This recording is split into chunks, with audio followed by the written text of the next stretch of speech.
ऐसा लगता है कि भारतीय जनता पार्टी ने लोकसभा चुनाव से सीख लेते हुए पहले की गलतियों को नहीं दोहराने का संकल्प लिया है। शायद यही वजह है कि वे इस बार बिल्कुल सदी हुई चाल चल रहे हैं और झारखंड फतह करने के उद्देश्य से रणनीतियां बना रहे हैं। इन्हीं प्रयासों में से एक है भाजपा की रायशुमारी।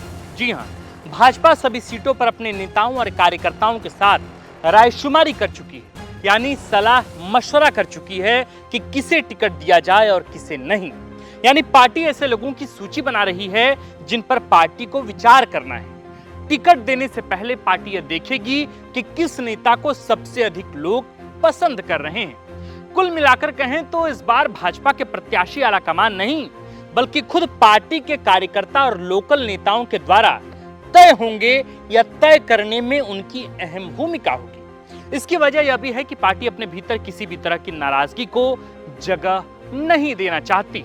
इस तरह रायशुमारी के बाद पार्टी सीधा इस बात पर निर्भर करेगी कि किसे सबसे अधिक लोगों ने पसंद किया है। रायशुमारी के कारण अन्य नेताओं के पास नाराज होने या विरोध करने के लिए बहुत कम जगह बचती है। आज हम इसी रायशुमारी के आधार पर राज्य की एक ऐसी सीट की व्याख्या करने जा रहे हैं जो संताल की राजनीति में बहुत ही अहम भूमिका अदा करता है और जहां इस बार भाजपा जीत दर्ज करने की कोशिश में लगी है। वह सीट जिसने देश को 4 राज्यों का राज्यपाल दिया और जहां से वर्तमान सरकार में कांग्रेस कोटे से दीपिका पांडे सिंह वर्तमान में मंत्री।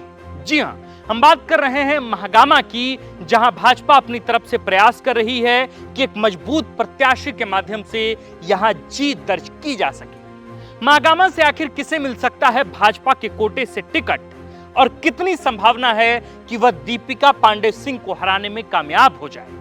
1 लाख से अधिक मुस्लिम आबादी के बावजूद कांग्रेस के खिलाफ इस सीट को जीतने के लिए किस रणनीति पर चल रही है भाजपा, और इसी सवाल का जवाब देने के लिए आ गए हैं हम बताने जा रहे हैं आपको कि महागामा सीट से कौन हो सकता है भाजपा की तरफ से सत्ता का दावेदार। नमस्कार, जोहार, हमारा नाम है आकाश आनंद और आप देखना शुरू कर चुके हैं द फोर्थ पिलर का बिल्कुल नया नवेला कार्यक्रम जिसका नाम है सत्ता के दावेदार।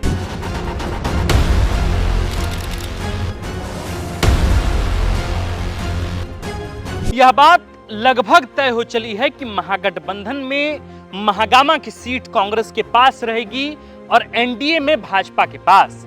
यानी यहां कांग्रेस और भाजपा में मुकाबला दिलचस्प होगा। कांग्रेस कोटे से मंत्री और प्रभावी नेता दीपिका पांडे सिंह का टिकट यहां से तय है, लेकिन भाजपा अपने सभी विकल्पों पर गंभीरता से विचार कर रही है।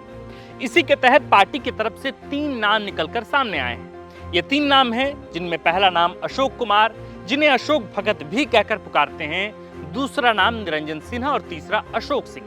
हमारी जानकारी में ये 3 वो नाम हैं जिनके समर्थन में सबसे अधिक लोग रायशुमारी में भी खड़े हुए।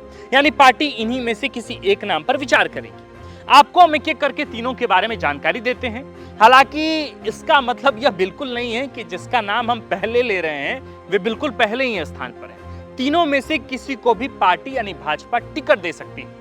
अशोक भगत, जिनका ऑफिशियली नाम अशोक कुमार है, वे भाजपा के पुराने नेता हैं और 3 बार महागामा से विधायक रहे हैं। पहला साल 2000 में जब वे महागामा से चुनाव लड़े तो उन्होंने दीपिका पांडे सिंह के ससुर अवध बिहारी सिंह को लगभग 10,000 के वोट से हरा दिया था।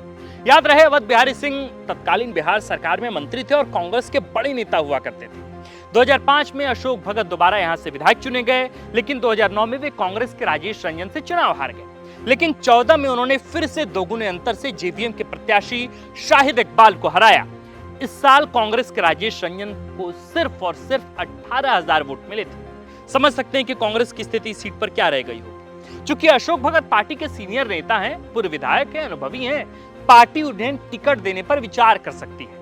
निरंजन सिन्हा को लेकर भी भाजपा में चर्चाएं तेज है। रायशुमारी में इनका भी नाम बहुत ही जोर शोर से लिया गया है। निरंजन सिन्हा पेशे से व्यापारी हैं, खुद को समाजसेवी भी कहते हैं। पहले सिल्क का व्यापार था। इसके अलावा शिक्षा के क्षेत्र में इनका खूब प्रतिष्ठित नाम है।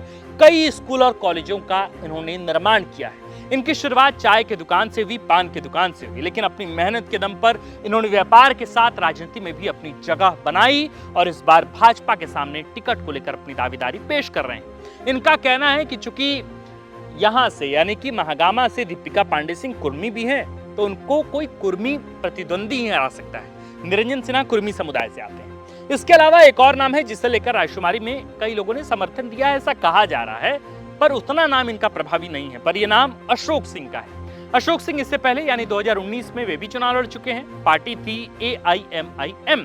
हालांकि वोट कम आए थे, लेकिन वे तीसरे स्थान पर रहे थे। भाजपा से टिकट की रेस में अशोक सिंह भी शामिल हैं और अपनी मजबूत दावेदारी पेश कर रहे हैं। देखना होगा कि मंत्री दीपिका पांडे के खिलाफ इनमें से भाजपा किसे टिकट देती है।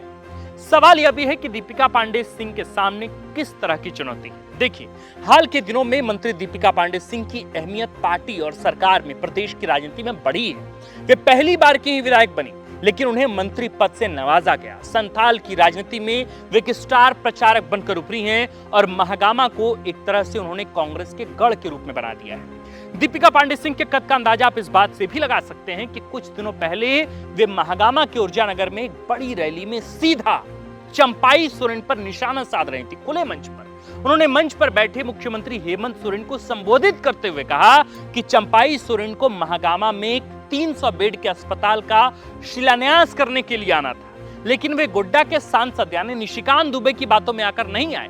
बकौल दीपिका पांडे, इस अस्पताल की योजना हेमंत सोरेन के कार्यकाल में ही बनी थी। आमतौर पर पूर्व मुख्यमंत्री पर ऐसी टिप्पणी कोई छोटा मोटा नेता नहीं करता, वे बचते हैं। पर ऐसे में यह समझा जा सकता है कि कांग्रेस पार्टी दीपिका पांडे सिंह को बहुत मजबूती दे रही है। हालांकि हार और जीत में इन बातों की बहुत बड़ी भूमिकाएं तो नहीं होती, लेकिन इसके बावजूद भाजपा जिसे भी टिकट देती है उसके जीतने की संभावना कितनी है, इसे समझने के लिए हमें थोड़ा महागामा की डेमोग्राफी पर भी विशेष ध्यान देना पड़ेगा कि एक बारीकी चीज समझनी पड़ेगी। देखिए, महागामा एक ग्रामीण सीट है। यहाँ के 97% वोटर गांव में ग्रामीण है, गांव में निवास करते हैं। आदिवासी वोटर सिर्फ 9% हैं, दलित 12%। लेकिन जो बात सबसे महत्वपूर्ण है वो यह कि यहाँ मुस्लिम वोटरों की संख्या 1 लाख से अधिक यानी 34% है। आप सभी जानते हैं कि 1 लाख का वोटर वर्ग कितना बड़ा होता है, क्योंकि मुस्लिम समुदाय कांग्रेस के वोटर माने जाते हैं। भाजपा की तरफ से चुनाव लड़ने वालों के लिए चुनौती बड़ी, लेकिन हमें यह बात नहीं भूलनी चाहिए कि झारखंड गठन के बाद यहाँ बीजेपी 3 बार चुनाव जीत चुकी है। इसलिए यह महत्वपूर्ण होगा कि इस बार महागामा की जनता किसके पक्ष में अपना वोट देती है। महागामा को लेकर अगले सभी अपडेट हम आप तक पहुंचाते जरूर रहेंगे। आप देख रहे थे द फोर्थ पिलर। हमारा नाम है आकाश। द फोर्थ पिलर का प्रीमियम शो जिसका नाम है सत्ता के दावेदार। कैमरे के पीछे हैं विक्की शुक्ला।